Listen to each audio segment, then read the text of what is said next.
जर तुम्ही युवा आहात, जर तुम्हाला प्रशासनासोबत प्रशासनामध्ये काम करायची इच्छा आहे, जर तुम्हाला कामाचा चांगला अनुभव मिळवण्याची इच्छा असेल, तर हा व्हिडिओ खास तुमच्यासाठी आहे.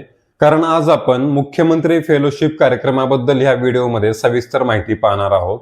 2026-27 सालच्या मुख्यमंत्री फेलोशिप कार्यक्रमाबद्दल दिनांक 8 एप्रिल 2026 रोजी महाराष्ट्र शासनाने एक जी आर प्रसिद्ध केलेला आहे. त्याच जी आर बद्दल ह्या व्हिडिओमध्ये आपण सविस्तर माहिती पाहणार आहोत.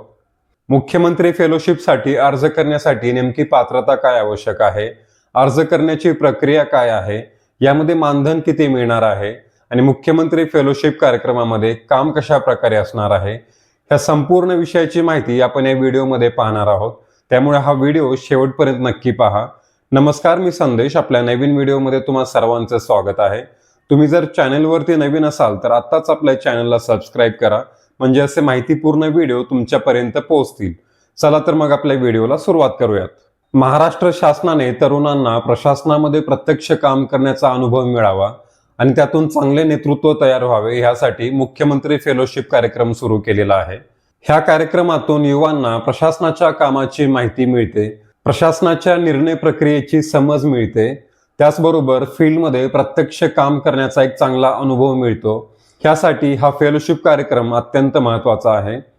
ह्या फेलोशिप कार्यक्रमासाठी नेमकी पात्रता काय आवश्यक आहे किंवा अटी काय आहेत, ह्याबद्दल आपण आता सविस्तर माहिती पाहू. मुख्यमंत्री फेलोशिप कार्यक्रमासाठी अर्ज करण्यासाठी अर्जदार हा भारताचा नागरिक असणं हे आवश्यक आहे. फेलोशिपसाठी अर्ज करण्यासाठी तुमच्याकडे कोणत्याही विषयातील पदवी असणं हे आवश्यक आहे. त्याचबरोबर पदवीमध्ये तुम्हाला किमान 60% गुण असणं हे आवश्यक आहे. त्याचबरोबर तुम्हाला 1 वर्षाचा फुल टाइम काम करण्याचा अनुभव असणं अपेक्षित आहे. ह्यामध्ये इंटर्नशिप किंवा अप्रेंटिसशिप सुद्धा चालणार आहे. त्याचबरोबर मुख्यमंत्री फेलोशिपसाठी अर्ज करण्यासाठी वयाची देखील अट घालण्यात आलेली आहे. ह्यामध्ये किमान वयोमर्यादा 21 वर्ष पूर्ण असणं अपेक्षित आहे, तर कमाल वयोमर्यादा 26 वर्षे ठेवण्यात आलेली आहे. तुम्हाला मराठी, हिंदी आणि इंग्रजी भाषेचं ज्ञान असणं हे आवश्यक आहे. त्याचबरोबर तुम्हाला संगणक आणि इंटरनेटचं देखील ज्ञान असणं हे आवश्यक आहे. त्यानंतर मुख्यमंत्री फेलोशिपसाठी अर्ज करण्याची नेमकी प्रक्रिया कशी असणार आहे त्याबद्दल आपण माहिती पाहू. मुख्यमंत्री फेलोशिपसाठी अर्ज करण्याची प्रक्रिया ही ऑनलाईन पद्धतीने असणार आहे. तुम्हाला 500 रुपये शुल्क भरावा लागणार आहे. त्याचबरोबर तुमचे जे आवश्यक डॉक्युमेंट आहेत, म्हणजे तुमचे गुणपत्र, ओळखपत्र आणि इतर डॉक्युमेंट सुद्धा तुमच्याकडे उपलब्ध असणं हे आवश्यक असणार आहे. त्यानंतर ह्या फेलोशिपची नेमकी निवड प्रक्रिया कशी असणार आहे त्याबद्दल आपण माहिती पाहू. ह्यामध्ये पहिला टप्पा हा ऑनलाईन परीक्षेचा असणार आहे. त्यामध्ये ऑब्जेक्टिव्ह टाईप परीक्षा होणार आहे. ही परीक्षा एकूण 30 गुणांसाठी होणार आहे. त्याचबरोबर दुसरा टप्पा हा निबंधाचा असणार आहे. तर तुम्हाला एक विषय दिला जाणार आहे आणि त्यावरती तुम्हाला निबंध लिहावा लागणार आहे. हा निबंधाचा प्रश्न तुमच्यासाठी 20 मार्कांसाठी असणार आहे. निवड प्रक्रियेमधील तिसरा टप्पा हा मुलाखतीचा असणार आहे. एकूण 50 गुणांसाठी तुमची मुलाखत होणार आहे. तर अशा ह्या 3 टप्प्यामधून तुमची निवड प्रक्रिया पार पडणार आहे आणि ह्या निवड प्रक्रियेतून एकूण 60 उमेदवारांची निवड होणार आहे आणि ते पुढे फेलो म्हणून काम करणार आहेत. आता या फेलोशिप कार्यक्रमामध्ये नेमकं मानधन किती मिळणार आहे त्याबद्दल आपण माहिती पाहू. तर फेलो म्हणून तुमची निवड झाल्यानंतर तुम्हाला दरमहा 56,500 रुपये मानधन असणार आहे. त्याचबरोबर 5,400 रुपये प्रवास भत्ता देखील असणार आहे. अशा प्रकारे दरमहा 61,500 रुपये हे एकूण मानधन तुम्हाला मिळणार आहे. तर ह्या फेलोशिप कार्यक्रमाचा एकूण कालावधी हा 12 महिन्यांचा असणार आहे.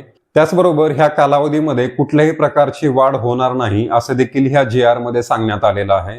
यापूर्वी जर एकदा फेलो म्हणून काम केलेलं असेल तर पुन्हा त्या उमेदवाराला अर्ज करता येणार नाही. एका व्यक्तीला फेलोशिपमध्ये एकदाच संधी मिळणार आहे. या फेलोशिप कार्यक्रमातून शैक्षणिक फायदा देखील होणार आहे. तर या फेलोशिपमध्ये एक मोठा फायदा म्हणजे IIT बॉम्बेच्या सहकार्याने पब्लिक पॉलिसीमध्ये पोस्ट ग्रॅज्युएशन सर्टिफिकेट मिळणार आहे. तर मुख्यमंत्री फेलोशिप कार्यक्रमामध्ये फेलो म्हणून ज्यांची निवड झालेली असेल त्यांच्यासाठी ह्या वर्षभरामध्ये वेगवेगळ्या ऑनलाईन आणि ऑफलाईन प्रशिक्षणांचे देखील आयोजन केले जाणार आहे. तुम्ही हा फेलोशिप कार्यक्रम पूर्ण केल्यानंतर तुम्हाला शासनाकडून सर्टिफिकेट देखील मिळणार आहे. त्याचबरोबर ह्या फेलोशिप कार्यक्रमाबद्दल काही महत्त्वाच्या गोष्टी आहेत. हा फेलोशिप कार्यक्रम म्हणजे कुठल्याही प्रकारची सरकारी नोकरी नाही किंवा परमनंट जॉब देखील नाही. त्याचबरोबर तुम्ही फेलोशिपमध्ये फेलो म्हणून काम करत असताना तुम्हाला इतर कुठल्याही प्रकारची नोकरी किंवा व्यवसाय करता येत नाही. ह्या फेलोशिप कार्यक्रमादरम्यान तुम्हाला वर्षभरामध्ये केवळ 8च सुट्ट्या मिळणार आहेत आणि त्यापेक्षा जर जास्त सुट्ट्या घेतल्या तर तुमच्या पगारातून, तुमच्या मानधनातून ते पैसे कट केले जाणार आहेत. मुख्यमंत्री फेलोशिप कार्यक्रमाच्या माध्यमातून प्रशासनासोबत काम करण्याची, त्याचबरोबर चांगला अनुभव घेण्याची आणि स्वतःचं करिअर बिल्ड करण्याची एक फार मोठी संधी तरुणांना उपलब्ध करून देण्यात आलेली आहे. व्हिडिओ उपयुक्त वाटला असेल तर व्हिडिओला लाईक करा, कमेंट करा, व्हिडिओ जास्तीत जास्त लोकांपर्यंत शेअर करा आणि असेच माहितीपूर्ण व्हिडिओ तुमच्यापर्यंत पोहोचण्यासाठी आपल्या चॅनलला सबस्क्राईब करा. भेटू पुन्हा नवीन व्हिडिओमध्ये. धन्यवाद.